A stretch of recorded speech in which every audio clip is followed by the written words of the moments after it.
Hej och välkomna till Campus Talks. Jag heter Ida Lind och jobbar med utvecklingen av Campus Skellefteå. Och Campus Talks är ett forum där vi lyfter spännande och aktuella forsknings- och utvecklingsprojekt som sker i koppling till Campus Skellefteå. Och tanken är att du som tittare under ganska enkla former ska få en inblick i nystartade och pågående projekt och processer. Alltså det som är på gång. Och också lära dig mer om hur det som händer här i Skellefteå kopplar an till det som händer också i Sverige och världen. Campus Skellefteå förknippas väldigt ofta med forskning inom trä, inom IT och inom energi. Men i takt med att också andra områden växer sig starkare så ser vi också fler forskare inom andra områden här på campus. Både inom samhällsplanering, omvårdnad, spel och social hållbarhet. Och idag så ska vi prata om forskning inom behandling av svårläkta sår. Och med mig har jag Marianne Degman som är doktorand vid institutionen för omvårdnad på Umeå universitet. Välkommen hit Marianne. Tack så mycket. Jag förstår att behandling av svårläkta sår är en viktig fråga både lokalt, nationellt och internationellt. Skulle du kunna berätta lite mer om din forskning och varför det här är ett så viktigt område? Ja, men det är ett jätteviktigt område för att man ser ju internationellt och nationellt och även hos oss här att det är ett ökande problem. De senaste 10 åren så har hud- och sårbekymmer ökat med ungefär 23% internationellt. Och i Skellefteå så såg vi att hos oss då på Skellefteå kommun så hade vi en ökning. 2017 hade vi ungefär 90 svårläkta sår och 2019 hade vi ungefär 130 svårläkta sår. Och svårläkta sår ökar ju tillsammans med ålder har man större risk att utveckla svårläkta sår. Och vi har en demografisk utveckling som där vi blir äldre och äldre och därför så blir det ju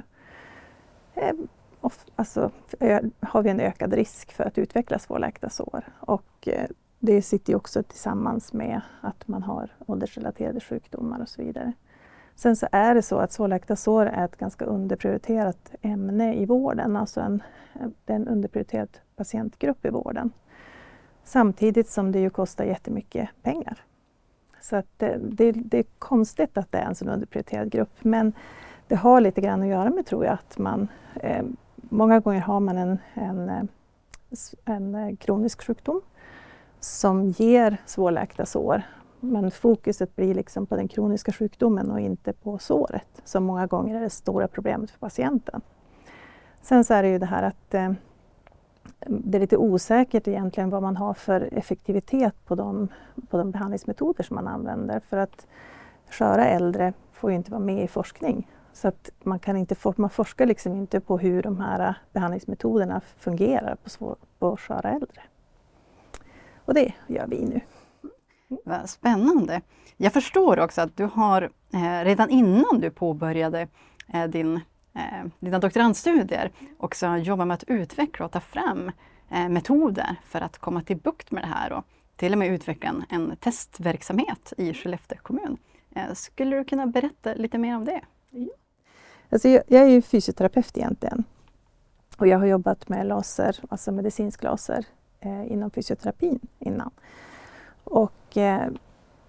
Men när man jobbar personcentrerat som vi gör så upptäcker man att vi skulle göra träning tillsammans med många patienter som behöver fysisk aktivitet och så kunde man inte göra det för att man har ett svårläkt sår. Och där så kom den här onda cirkeln som man börjar fundera på, kan vi göra någonting annat, kan vi jobba på ett annat sätt? Och då har jag läst ganska mycket om medicinsk laser och ganska mycket erfarenhet av det. Så då tänkte jag att vi måste få prova och lysa med laser på de här svårläkta såren. Så börjar vi utifrån det jag har läst och det jag har jobbat praktiskt med den här patientgruppen. Så då tog jag fram ett protokoll så vi började med det.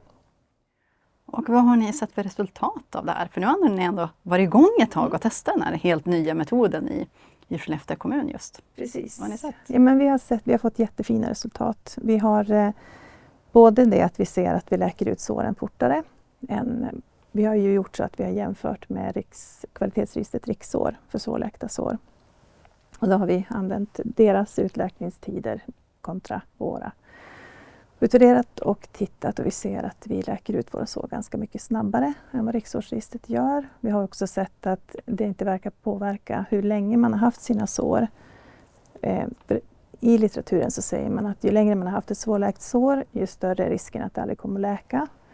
Och då ville vi också ta reda på, är det så att det spelar någon roll hur länge man har haft såret när vi lyser på det för att få det att läka. För att vi skulle kunna bedöma om vi ska börja med de här, behandla även de som har haft sina sår i många, många år. Men vi har sett att det verkar inte spela någon roll. Man kan alltså ha haft sina sår väldigt länge och de kan ändå läka ut med laserbehandling. Och sen har vi sett också att under tiden som vi laserbehandlar så minskar behovet av omläggning hos såren. Så att vi har sett att det sparar ganska mycket pengar. Det hjälper patienten att spara pengar och det brukar ju sällan gå ihop riktigt. Ja, det här har väckt ganska stor uppmärksamhet också runt om i världen. Hur har det tagits emot? För det är väl ändå en väldigt ny typ av behandling och nytt sätt att tänka. Ja, det är ju egentligen en ganska gammal metod. Den har ju funnits länge, men att man har varit väldigt fokuserad på vad som händer i cellen när man gör den här behandlingen. Och kanske inte gjort så mycket studier på människan. Så att man har sett, det finns väldigt mycket studier men de är ganska små. Och så finns det inte så många studier på äldre personer som vi har här. Det har tagits emot jättepositivt faktiskt. Det har varit på flera olika konferenser och berättat och jag har fått mycket intressanta tillbakakopplingar. Och i Sverige så har vi börjat sprida metoden så att det finns en del kommuner och några regioner som också har börjat. Bland annat Region Västerbotten här runt Skellefteå som har börjat med på deras primärvård att ge den här behandlingen. Och även de du har behandlat har varit nöjda, jag förstår. Ja, det är ju för dem vi gör det här egentligen. Och vi har ju fått jättebra feedback från våra patienter. Och anhöriga och så vidare. Det är ju det är därför vi är här. För att göra det så att man får ett bättre liv, bättre livskvalitet. Och då har vi egentligen just påbörjat din forskarresa. Men har redan utvecklat en metod som har blivit uppmärksammad runt om i världen. Visat att det gör skillnad i kommunens ekonomi och ännu mer nöjda brukare.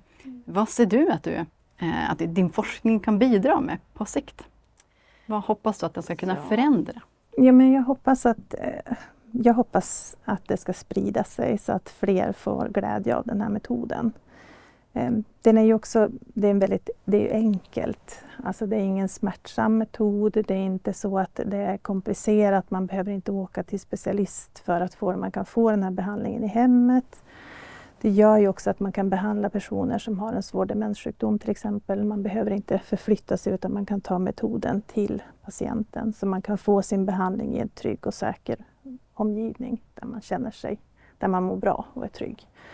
Så att jag hoppas ju att fler personer ska få möjlighet att prova på den här behandlingen. Det är vad jag hoppas. Och du är ju vad vi kallar kommundoktorand. Det vill säga att du har ena benet i kommunen och i verksamheten och andra benet i akademin och forskningen. Vad ser du för fördelar med den mixen? Ja, men jag ser ju bara fördelar med den. Jag tänker att det är ju... Många gånger så kommer forskningen väldigt långt ifrån verksamheten. Men när man får vara mitt i verksamheten så får man ju kan man hela tiden utvärdera vad som görs. Och man kan interagera på ett helt annat sätt. Det vi kommer fram till när vi analyserar data som vi har samlat in, det kommer ju direkt ut i vår verksamhet. Och det man upplever i verksamheten kommer ju direkt till mig. Så att jag får vi kan ha en dialog och vi kan lära oss av varandra. Och hela den biten är jätteviktig. Så örat mot marken men också kunna bidra till mer relevant forskning som gör skillnad. Precis.